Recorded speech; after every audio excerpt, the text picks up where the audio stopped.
बिस्मिल्लाहिर्रहमानिर्रहीम। इय्याका नअबुदु व इय्याका नस्तईन। Childhood psycho social problem. एक बच्चा आप देख रहे हैं हर वक्त चुप चुप सा रहता है, बेचारा कुछ कुछ भी बात करने से जो है ना झिझकता है, और हर वक्त उसको किसी चीज़ का डर रहता है।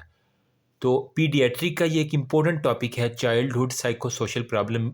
मुझे लगता था कि ये बहुत से स्टूडेंट जो है ना इसको वैसे ही स्किप कर दिया करते हैं। Special thanks to doctor Tayyaba Noor, जिनकी एफ़र्ट की वजह से उन्होंने मुझे ये फॉरवर्ड की और कहा कि ये लाज़मी जो है ना वो करें। मतलब अरेंजमेंट उनकी स्लाइड से हुआ है। तो इसके अंदर हम देखेंगे एक बच्चे को सेक्सुअल अब्यूज़ हो सकता है। मैं ज़्यादा ये वर्ड्स यूज़ नहीं करूँगा क्योंकि फिर बाद में ये वीडियो ही उड़ जाया करती है, तो इस वजह से ज़रा आप खुद इसके ऊपर जो है ना वो फ़ोकस कीजिएगा, ठीक है? तो इसके अंदर हम देखेंगे जितने भी हमारे पास जो है ना होते हैं ना, वो मैं आपके साथ बारी-बारी शेयर करूँगा। बजाय इसके कि व्हाइट बोर्ड पे करने के हम जल्दी से यहाँ से मैं आपको करवा देता हूँ, ठीक है? अभी-अभी मुझे स्लाइडें रिसीव हुई हैं तो मैंने कहा चलें यार, चिल्ड्रन के सबसे पहले आपको राइट्स पता होना चाहिए। एक तो उसका सर्वाइवल का राइट है, ज़िंदा रहने का हक है, उसका डेवलपमेंटल राइट है, उसका प्रोटेक्शन का राइट है, ठीक है? मतलब उसकी हिफाज़त की जाए, protection from all child abuse, neglect ना किया जाए बच्चे को। देखो जितनी भी फीमेल है ना, प्लीज़ अपने बच्चे को निग्लेक्ट ना करना, ठीक है? बहुत सी माएँ होती हैं कि मतलब अकड़ में आ के जी, नहीं जी अब तुमसे तो ये काम कभी हुआ ही नहीं है, तुम तैयार भी हो जाओगे तो तुम गंदे ही लगोगे, ठीक है? तुम फेल इसलिए हुए कि तुमने पढ़ा ही नहीं है, ठीक है? ये इस तरह की जो अब्यूज़ करना है ना बच्चे को, खुदा का वास्ता इस ग्रेडिंग से निकल आए आप, ठीक है? क्योंकि ये अब पाकिस्तान, इंडिया में ही इस तरह की चीज़ें चलती हैं, क्योंकि अगर आप जाएँ ना थोड़ा-सा आउट ऑफ कंट्री, थोड़ा-सा अपर ममालिक के अंदर, वहाँ पे ग्रेडिंग सिस्टम ही ख़त्म हो चुकी है। जो जितना ज़्यादा स्किलफुल है, वो उतना ज़्यादा कामयाब है। Number doesn't matter. लेकिन यहाँ पे बस अभी भी दौड़ है कि जिन्हें मेडिकल कॉलेज में, ज़ाहिर-सी बात है अब क्या बंदा करे, ठीक है? प्रोटेक्शन का उसका राइट है, पार्टिसिपेशन का राइट है उसका कि वो ऑल मैटर के अंदर आप उसको पार्टिसिपेट करें, ठीक है? ये नहीं कि अब पर्सनल बहुत ज़्यादा भी नहीं, लेकिन घर में चलो अगर कोई बजट आपने बनाना है तो उससे कहें बेटा आपका कोई बजट तो नहीं है, इसकी ये पार्टिसिपेशन इसकी इंपॉर्टेंट है, पार्टिसिपेशन भी उसका राइट है। देखो, अगर आप अपने आप को चाइल्ड की जगह रहो, आपको ज़िंदा रहने का हक है, आपको ग्रो करने का है, आपको स्किल सीखने का हक है, फुल डेवलपमेंटल का हक है, आपकी हिफाज़त का जो है ना वो हक है आपका, आपको जो है पूरा हक है कि आप पार्टिसिपेट करें। चाइल्ड अब्यूज़ बेसिकली क्या होता है? जो चाइल्ड वेलफेयर एक्ट ने हमें डेफिनेशन दी है ना, वो यही कहता है कि फिज़िकल और मेंटल इंजरी, या उसको मार के या उसको बातें सुना-सुना के, या फिर सेक्सुअल अब्यूज़, मतलब वो अमूमन केसेज़ आते हैं कि वो किसी जगह पे काम कर रहा है, तो उसको जो है ना वो उसके जो बड़े हैं, ठीक है? मैकेनिक के पास काम कर रहा है, तो मैकेनिक ने जो है उसको सेक्सुअल अब्यूज़ का शिकार किया है। लड़की है, वो जाती है काम करने के लिए किसी के घर, और वहाँ पे जो है ना वो नवाबज़ादे ने उसके साथ सेक्सुअल अब्यूज़ कर दिया, और उसको ये डरा धमका के भेजते हैं कि तुमने ज़ुबान खोली तो तुम्हें कत्ल कर दिया। ठीक है? ऐसी बातें बस मैं करना नहीं चाह रहा, क्योंकि यहाँ पे जो है ना वो वीडियो मेरी उड़ जानी है, इस वजह से मैं थोड़ा-सा इसको बीप करने की कोशिश कर रहा हूँ। लेकिन ये बातें खुल के करने वाली हैं, प्लीज़। नेग्लिजेंट ट्रीटमेंट, उसको ट्रीट भी करें, maltreatment of the patient under the age, वो 18 साल से कम है, लेकिन उसको कोई भी वो पर्सन जो है ना वो उसको माल ट्रीट कर रहा है, who is responsible for the child welfare under circumstances which indicate that child health और वेलफेयर इज़ हार्म्ड और थ्रेटन्ड। ठीक है? जो मुकम्मल तौर पे निशानदेही कर रहा है कि बच्चे की हेल्थ और उसकी वेलफेयर जो है ना उसको खतरा है। तो इसकी एक और दूसरी डेफिनेशन जो है ना वो हमारे पास है, any behaviour directed toward the child that endanger और इम्पेयर द चाइल्ड फिजिकल और इमोशनल हेल्थ और उसकी डेवलपमेंट, उसकी दिमागी और उसकी फिजिकल दोनों हेल्थ इंपॉर्टेंट है। पहले जो होता था ना वो स्टूडेंट्स को जो है ना छोड़ जाया करते थे पेरेंट्स के, भाई हमें हड्डियां ही चाहिए, इसका गोश्त आप मार मार के उतार लो, जो कि बहुत गलत बात है। बच्चे की मेंटल हेल्थ ख़राब हो जाएगी इससे। फिर उसके बाद कॉन्सेप्ट आया मार नहीं प्यार का, काफ़ी उससे डेवलपमेंट हुई है, मैं इसको जो है ना एप्रिशिएट करता हूँ, ठीक है? लेकिन है पाकिस्तानी अवाम ये डंडे से सीधे होने वाली है, लेकिन फिर भी अब जो बच्चे आ रही है जनरेशन वो थोड़ी-सी मम्मी-डैडी है। Child abuse is a global problem, ठीक है? और यहाँ पे वो कह रहे हैं कि डीपली रूटेड कल्चर भी हमारे पास होता है, इकोनॉमी को भी और सोशल प्रैक्टिसेस भी जो है ना वो हमारे पास वैरायटी है इसके अंदर, वो हम देख लेते हैं। फिज़िकल अब्यूज़ सबसे बड़ा अब्यूज़ हमारे है। Non accidental injury to the child under the 18 by parents और केयर टेकर, जो उसकी हिफ़ाज़त कर रहा है। आजकल की माएँ क्या हैं, बिज़ी लाइफ़स्टाइल है जी, नौकरानी के हवाले कर दी है। तो जो केयर टेकर है वो बच्चा चुप नहीं कर रहा, तो उसको अंडर 18 है वो, उसको मार-मार के जो है ना बंदर बना दिया है। अब उसको हालाँकि कोई एक्सीडेंट भी नहीं हुआ, लेकिन उसको फिर भी चोटें आई हुई हैं। तो मतलब किसी ने मारा है, बीटिंग की है, शेकिंग की है। बच्चा 1.5 माह का उसको ज़ोर-ज़ोर से हिलाती है उसकी माँ। उसकी माँ ने जब सोना होता है बच्चा तब जागता है, जब माँ जागती है तो बच्चा सो जाता है। बर्न हो गया, ह्यूमन बाइट हो गया, मतलब बच्चा चूल्हे के पास खेला, बर्न हो गया है। उसको किसी इंसान ने काट लिया, किसी कुत्ते ने काट लिया, स्ट्रैंगुलेशन होगी या इम्प्रेशन ऑफ द स्कैल्डिंग वेटर हो गया, मतलब किसी भी पानी के अंदर जो है ना वो उसका रिजल्टिंग की क्या होगी, इसके बाद ब्रूज़ होंगे, फ्रैक्चर होंगे, स्कार होंगे, बर्न होंगे। आम सी बात है, कोई इतनी नहीं मुश्किल, आप खुद भी लिख सकती हैं। यहाँ पे एक है battered child syndrome, clinical manifestation है serious physical abuse in young children. Battered मतलब उसको बार-बार मारा-पीटा जा रहा है और वो फिजिकल अब्यूज़ के अंदर आ जाएगा। शेकन इन फैक्ट में क्या, shaking is a prevalent form of abuse if a very young children. अगर वो 1 साल से छोटा है, उसने बेचारे ने बड़ी मुश्किल से भी है नेक होल्डिंग भी बड़ी मुश्किल से सीखी है बच्चे ने। जब उसको आप ज़ोर-ज़ोर से यूँ हिलाएँगे, तो क्या होगा, उसका इंट्राक्रैनियल दिमाग के अंदर हैमरेज हो जाएगा, रेटिनल हैमरेज होगा, chip fracture of the extremities can result from rapid shaking of the infant. Chip fracture को अगर सिंपलेस्ट वे में बताऊँ ना मैं, किधर गया इसका ये वाला, चिप फ्रैक्चर मतलब कोई भी छोटी हड्डी अपनी मेन हड्डी से टूट के अलग हो जाए, उसके साथ जो कोई टेंडन और लिगामेंट लगा हुआ है ना, वो भी हमारे पास जो है ना उससे जुदा हो जाए। तो ये हमारे पास है। सपोज़ करें उसकी उँगलियाँ जो है ना वो अपनी मेन, या फिर ये देखो छोटे-छोटे जो है ना वो पीसेज़ आपको जो है ना वो मिल जाए, ये चिप फ्रैक्चर होता है हमारे पास। ठीक है? तो ये बच्चे में जब उसको ज़ोर-ज़ोर से हिलाएँगे तो कुछ ना कुछ बेचारे की हड्डी तो टूटेगी। ठीक है? फिर है हमारे पास कॉर्पोरल पनिशमेंट। बेसिकली इसमें क्या होता है, form of hitting, punching, kicking, beating is socially and legally accepted in most country. मैं सबसे बड़ी एग्जांपल मैं देता हूँ, मुझे मौलवियों से कोई मसला नहीं है, लेकिन जो मदरसे में है ना सबसे ज़्यादा ये पोरल जो पनिशमेंट है वो चलती है। जितने भी मोस्टली केस रिपोर्टेड होते हैं, या तो वो किसी कार मैकेनिक के पास होती हैं, बच्चे ने जी पाना गलत पकड़ा दिया है, कोई इंस्ट्रूमेंट उसको सही का नहीं पता चला, उसके जो है ना वो जो टीचर ने उसको मारा है, पीटा है, उसको बेचारे को टाँगें मारी हैं, उसको मुक्के मारे हैं, ठीक है? और ये मदरसे के अंदर भी यही होता है, बच्चे ने जी सबक याद नहीं किया, तो उसको जो है ना वो उन्होंने बाँध के जो है ना बड़ा मारा है बेचारे को, ठीक है? और ये मोस्ट कंट्री में वो कह रहा है कि सोशली भी और लीगली एक्सेप्टेड है। पेरेंट्स भी बड़े शौक से कहते हैं कि जी ठीक है जी, उस्ताद साहब साडे बच्चे दी सिर्फ हड्डियाँ ही सानू चाहिदियां ने, बाकी तुसी गोश्त जेहड़ा जिवें मर्ज़ी करो, सानू कोई मसला नहीं। मच मच नीडेड, इसके ऊपर गौर करने की ज़रूरत है पेरेंट्स। जितनी भी माएँ हैं प्लीज़ अपने बच्चों को इस तरह के अब्यूज़ से बचाना है। साइकोलॉजिकल निग्लेक्ट में क्या है? Consistent failure of the parent और care to provide child with appropriate support, attention और अफेक्शन। मतलब उसके जो पेरेंट्स हैं या उसका जो भी केयर टेकर है, खाला है, जो सपोज़ करें पेरेंट्स नहीं रहे तो खाला जो है वो उसको मुसलसल बच्चे को डिग्रेड करने की कोशिश कर रहे हैं। उसको जो सपोर्ट चाहिए, जो अटेंशन चाहिए, जो अफेक्शन चाहिए वो उसे नहीं मिल रही। उसे कहते हैं तुम तैयार हो भी जाओगे, तुम्हें हमेशा गंदा ही लगना है, क्या फ़ायदा? तुम फेल हुए ही इसी वजह से हो कि यार तुमने पढ़ा ही नहीं है। इसका तो दिमाग ही गधे की तरह है, तुम्हारे दिमाग ही गिट्टों के अंदर है। तो ये इस तरह की बातें सुनने में मिलती हैं अमूमन हमारे माशरे में। साइकोलॉजिकल अब्यूज़ में क्रोनिक पैटर्न ऑफ बिहेवियर सच ए बेलेटिंग है, ह्यूमिलेटिंग है और रेडिकुलेटिंग है, मतलब उसको हर वक़्त रूड उसके साथ पेश आना, वो सारी चीज़ें। इमोशनल अब्यूज़ क्या है? Failure of caregiver to provide appropriate supportive environment and include act that has an adverse effect on the emotional health and development. मतलब केयर टेकर उसको वो एप्रोप्रिएट और सपोर्टिव एनवायरनमेंट दे ही नहीं पाए। अब बच्चे ने जी क्या करना है, उसको वो एनवायरनमेंट ही नहीं है, उसको अगर एडवांस टेक्नोलॉजी सीखने की ज़रूरत है, तो वो बेचारे के पास कंप्यूटर ही नहीं है। तो ये है सपोर्टिव एनवायरनमेंट उसको नहीं दिया गया। बाकी बच्चे जो है वो बड़ी जल्दी से उसको स्लाइडें बना लेते हैं। वो बेचारा बैठा हुआ है, उसको कंप्यूटर चलाना ही नहीं आता, ऑन ऑफ नहीं करना आता। इस तरह की जो है ना छोटी-छोटी थ्रेट्स हैं, इंटिमिडेशन, डिस्क्रिमिनेशन, रिजेक्शन है, other non physical form of hostile treatment की जाती है। Sexual abuse, child abuse the exploitation of the child और एडोल्सन फॉर ग्रेटिफिकेशन। कोई और बंदा अपने मज़े लेने की खातिर बेचारे बच्चों को चाइल्ड अब्यूज़ कर रहा है, ठीक है? और वो सेक्सुअल अब्यूज़ में आ रहा है। आपने केस सुना होगा कोविड डेज़ के अंदर, जब इमरान खान का आई थिंक दौर था, एक ज़ैनब रेप केस था। बड़ा ही जो है ना वो हिट केस था और उसके बाद उसके मुलज़िम पकड़े गए थे, ठीक है? और उनको आई थिंक जो है ना उनको नामर्द कर दिया गया था, जहाँ तक मेरा ख़्याल है। कोर्ट ने इस तरह की कोई लॉ सुनाया था। चाइल्ड अब्यूज़ का केस है।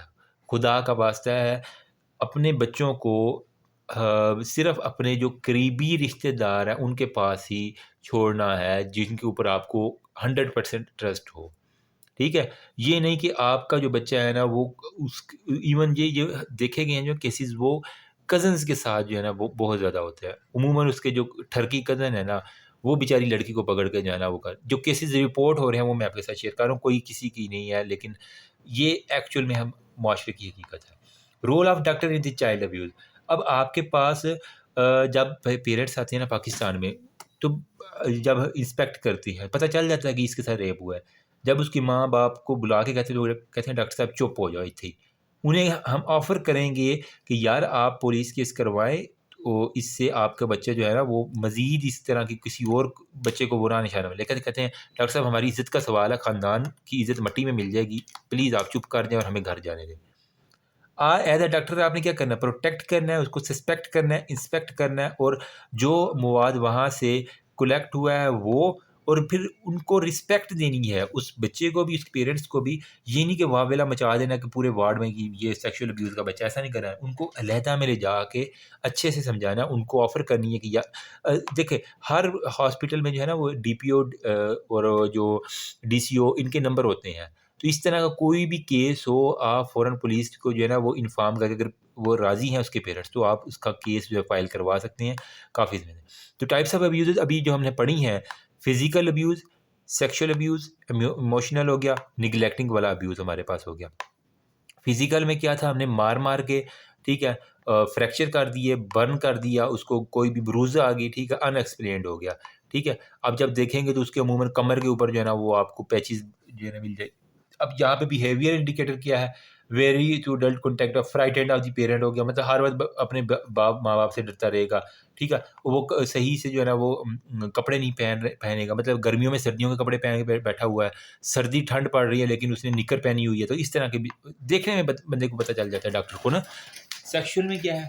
Difficulty in walking and sitting, क्योंकि उसकी जो है ना वो एनल और वेजाइनल जो है टीयरिंग बहुत जल्दी हो जाती है। टॉर्न और स्टेन्ड ब्लड जो है ना अंडर क्लॉथ उसको मिलेंगे। हर दर्द रहेगी बेचारे को, ब्रूजिंग रहेगी, स्वेलिंग जेनिटलियल अर्ग में रहेगी, उसको यूटीआई की इन्फेक्शन हो गए, यीस्ट की इन्फेक्शन हो गए। तो इसके अंदर बेसिकली क्या है? Advance sexual knowledge, sudden school difficulty होगी बच्चे को, आइसोलेशन में रहेगा, अवॉइडेंस ऑफ फिज़िक, किसी से मिलेगा नहीं, उसे हर वक़्त लगेगा ये बच्चा, भई ये बंदा भी जो है ना मेरे साथ कोई इस तरह का गंदा काम करने लगा है। इमोशनल में क्या है? स्पीच या कम्युनिकेटिव डिसऑर्डर में डिलेड फिज़िकल डेवलपमेंट है, एक्साइटिंग कंडीशन आ गई सारी की सारी। बाकी नेग्लेक्टिंग में यही है, कांस्टेंट मतलब बच्चे को भूख लगी है, तो माँ जो रोटी नहीं दे रही, कह रही है कि तुम्हें रोटी नहीं दूँगी मैं, ठीक है? पुअर हाइजीन है, उसको अच्छे से नहलाएँ, इनएप्रोप्रिएट ड्रेस है, गर्मियों में सर्दियों के कपड़े, सर्दियों में गर्मियों के कपड़े पहना दिए। अनअटेंड मेडिकल, मतलब बेचारा बीमार हो गया तो उसको घर में ही जो है ना वो फक्कियाँ खिला रहे हैं। मेडिकल प्रॉब्लम तो है, उसको फ्रैक्चर हो गया, घर में ही है, उसकी ट्रीटमेंट कर रहे हैं। अंडरवेट है, कोई डॉक्टर को चेक, फेलियर टू थ्राइव, बच्चे को भूख नहीं लग रही, कोई बात नहीं है जी, बस बैठे हुए हैं। Common feature of the successful child abuse prevention programme में क्या है? बेसिकली हमने क्या करना है, स्ट्रेंथन करना है फैमिली को, और हमने जो एक सक्सेसफुल, किस तरह हमने इस प्रोग्राम को बनाना है अब्यूज़ को, ठीक है? मतलब अब्यूज़ को प्रिवेंट करने वाले जो प्रोग्राम, इसको किस तरह, एक तो सबसे पहले जो उनको सपोर्ट देनी है फैमिली को भी और कम्युनिटी को, उनके दरमियान अब अपनी बॉन्डिंग बिल्ड करनी है, उनको इतना यकीन हो कि हमारा से ताउन किया जाएगा।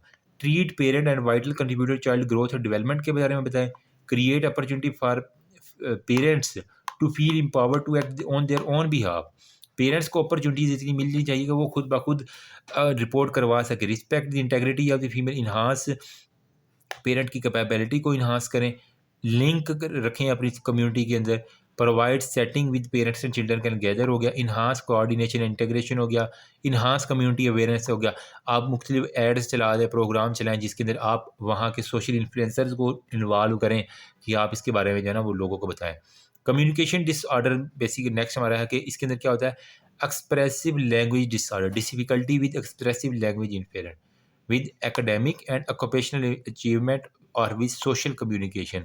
तो मतलब कम्युनिकेशन के अंदर जो है ना वो हमारे पास कोई ना कोई प्रॉब्लम है। अब इसके अंदर फोनोलॉजिकल डिसऑर्डर है, मतलब साउंड प्रोडक्शन में उसको मसला है।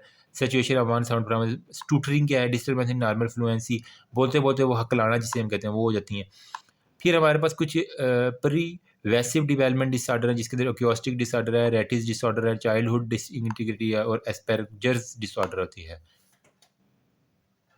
अच्छा, ये जो है ना आर्टिस्टिक डिसऑर्डर, इसके अंदर बेसिकली क्या है, डेवलपमेंटल बेसिकली ये डिसेबिलिटी है बच्चों के अंदर जो कि डिफरेंसेस इन दी ब्रेन के अंदर होगी। ये मतलब दिमाग के अंदर जो है ना वो कह रहे हैं एवरेज या बिलो एवरेज इंटेलिजेंस होगी विद अनइवन कॉग्निटिव, उसकी स्किल भी ख़राब होंगी, सब कॉर्टिकल स्ट्रक्चर जो है ना वो डैमेज होंगे इसके अंदर। सिम्टम क्या है, क्वालिटेटिव इम्पेयरमेंट, सोशल इंटरेक्शन नहीं होगा, कम्युनिकेशन नहीं होगा उसका सारे का सारा, वही बच्चों वाली बात है। ट्रीटमेंट क्या है, नॉन डेफिनेटिव एजुकेशनल प्लेसमेंट और बिहेवियर मॉडिफिकेशन कर दो, क्लोमी पैरामीन और फेन फ्लोरामाइन जो है ना वो आप इसके दे सकती हैं तो इससे हो जाती है। नेक्स्ट है हमारा attention deficit hyper active disorder, ADHD, common behaviour disorder है। Boys are about 3 time more than girl इसके अंदर डायग्नोस हुए हैं। इसके अंदर क्या होता है, बेसिकली डेवलपमेंटल डिसऑर्डर है, परसिस्टेंस और on going pattern of intention और हाइपर एक्टिविटी, ठीक है, इम्पल्सिविटी हो गई, ये सारे के सारे।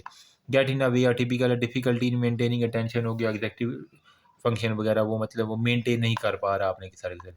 सब टाइम में हमारे पास क्या होता है, इन अटेंटिव हो गया, हाइपर एक्टिव हो गया, फिर हमारे पास कंबाइंड टाइप होती है। ADHD में बेसिकली क्या है, can not be cured, it can be successfully management, इसकी हम कर सकते, क्योर नहीं एक्चुअल में कर सकते। Treated with combination of the medicine, हमने कम्बिनेशन में चलानी होती हैं, मिथाइल फेनिडेट हो गया, क्लोरो प्रोमाजीन हो गया, ये सारी की सारी हम इसके अंदर। एलिमिनेशन डिसऑर्डर दो टाइप्स की होती हैं, नॉन ऑर्गेनिक एन्यूरेसिस और नॉन ऑर्गेनिक एनकोप्रेसिस। एन्यूरेसिस मतलब उसका पेशाब निकल जाता है, एनकोप्रेसिस मतलब उसका फीसिस जो है ना वो निकल जाता है। इसमें बेसिकली क्या है, वाइडिंग ऑफ द यूरिन है रेपिटेटिवली, बार बार उसका पेशाब निकल जाता है ड्यूरिंग नाइट, या सोते हुए या जागते हुए भी। डायग्नोस्ट 5 साल का बच्चा सीख जाता है पेशाब कब करना है, कब बताना है माँ को, कब वो खुद जाके कर लेता है। लेकिन यहाँ पे 5 साल का हो गया अभी तक कुछ नहीं। प्राइमरी टाइम में क्या है, उसका ब्लैडर कंट्रोल ये अचीव नहीं हुआ। सेकेंडरी में क्या है, उसका पीरियड ऑफ ब्लैडर कंट्रोल जो है ना वो emerge where enuresis emerge after the period of, मतलब जब वो ब्लैडर कंट्रोल जो है ना उसका पीरियड है उसके बाद जो है ना उसको डेवलपमेंट हो रही है। नॉन एनकोप्रेसिस बेसिकली क्या है, फीसिस जो है ना वो हमारे पास है, टाइम और प्लेस उसको पता नहीं चलता, और वो जो है ना पैम्पर लगा के फिर रहा है इतना बड़ा बच्चा। टॉयलेट ट्रेनिंग जो है ना उसको कभी अचीव नहीं होती, या फिर after period of faecal continuous हो गया, वो सारी की सारी। सेलेक्टिव या इलेक्टिव म्यूटिज्म बेसिकली क्या है, marked emotionally determined selective in speaking, such that child demonstrate a language competence in some situation but fail to speak in other situation. मतलब एक सिचुएशन में तो बोल लेता है, अगली सिचुएशन में वो बिल्कुल चुप हो जाता है। डिसऑर्डर जो है ना वो associated with mark personality feature, मतलब वो सोशल एंजाइटी है, विथड्रॉल है और सेंसिटिविटी है, यही है हमारे पास बस इसके बारे में, म्यूटिज्म के बारे में ना।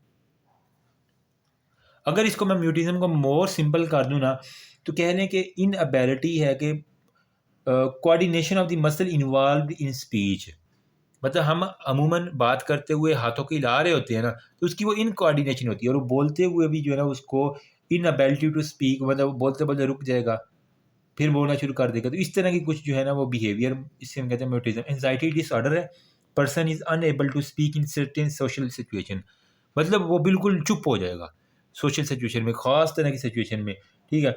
जिस तरह के वो क्लासमेट के स्कूल के अंदर है ही, गेट टुगेदर हुआ है, वो बिल्कुल चुप चुप बैठा हुआ है जी, उससे पता ही नहीं है अब मैं बात क्या करूँ, मतलब किसी का हाल चाल पूछ लो या कुछ भी कर लो, लेकिन वो बिल्कुल चुप होकर बैठा। तो ये म्यूटिज्म की निशानी है हमारे पास, ठीक है। तो ये हमारे पास ये छोटी मोटी बातें जो मैंने आपके साथ शेयर करनी थी, होपफुली कि कुछ ना कुछ, या फिर कुछ बच्चे जो है ना वो इस तरह गए हैं, वो माँ बाप के पीछे छुप जाते हैं, जब कोई किसी और के साथ इंटरेक्शन हो रहा, खाला दा फूफा है या कोई भी दादा दादा है, तो वो बच्चा छुप जाता है, वो डरना शुरू कर देता है, उसे समझ नहीं आती। तो ये हमारे पास म्यूटिज्म की निशानी है। दैट्स ऑल अबाउट, ये इंपॉर्टेंट था, ठीक है। अगेन थैंक्स टू डॉक्टर, क्या नाम है इनका, one of our favourite, Tayyaba Noor, जिनकी एफर्ट्स की वजह से ये स्लाइडें आप तक पहुंची हैं, चाइल्डहुड साइकोसोशिकल सोशल प्रॉब्लम की। मैंने स्पेशली रिक्वेस्ट करके मंगवाई हैं ये स्लाइडें, तो अच्छी बनी हुई थी, मुझे अच्छा लगा। मैंने कहा ये, क्योंकि ये निगलेक्ट कर दिया जाता है टॉपिक, और बाद में सारी उम्र फिर आपको नहीं होता, तो प्लीज़ उनको सोशल सपोर्ट लाजमी है। थैंक यू सो मच, अल्लाह हाफिज़।